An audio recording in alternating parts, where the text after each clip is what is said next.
Artinya manteng segala saho hana tetap pakai gad, pakai bro. Ya. Hai sembayang tu woinan lagi bayan kan. Pemulih manok tetap kan. Yang sebenarnya contoh je salah satu je.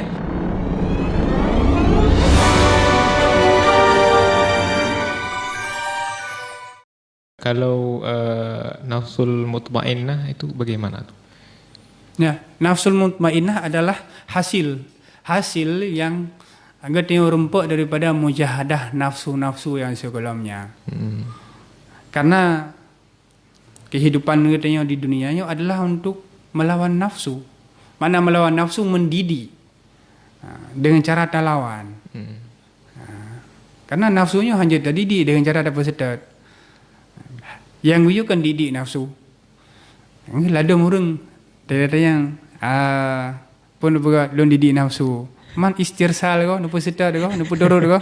Yang ke hal lagi anime aja kan. Tadi dia anime dengan cara nupu manja. Main nafsu hasil benar. Kan nafsu hasil benar. Nafsunya harus talawan untuk kali pertama, kemudian baru akan tunduk kepada dia. Lawannya gepenan dengan mujahadah. Ini dia nafsu amarah. Nafsu amarahnya hanya pernah melirik kepada kebaikan.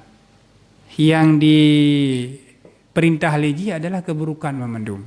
Kemudian kau mampu tak arahkan, tak lawan nafsu amarahnya, maka nafsu itu akan naik level kepada nafsu lawamah.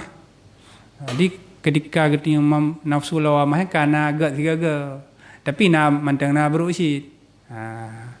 Artinya manteng segala saho hana tetap.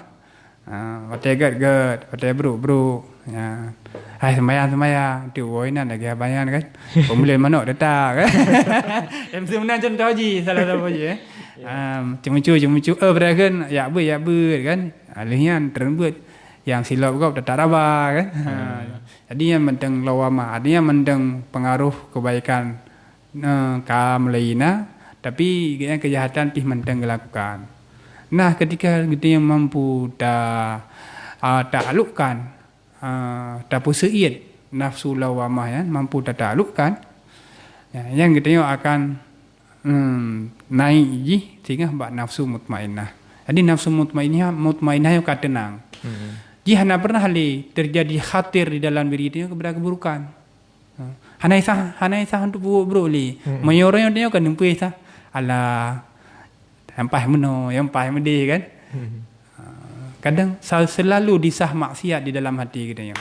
Tapi mutmainnah hanali katenang ji. Ibarat lautan sih katenang. Hana gelombang-gelombang bisikan yang hana gali, hana bisikan kepada yang haram dan sebagainya. Jadi ji tenang. Ibarat malam yang sunyi ya, yang hana suara siapa lagi yang tenang, hana bisikan siapa lagi kepada nafsunya. Manda perolehnya yang ke lewat dan mujahadah daripada nafsu-nafsu yang dilikut mana.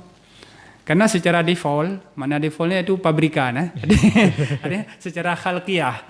Arti diciptakan oleh Allah Taala nya katanya memang pun diciptakan bawaan dasar katanya ke nafsu amarah amarah, lawamah, yang mentang madmumah. Mutmainnahnya baru jih nafsu yang terpuji ya.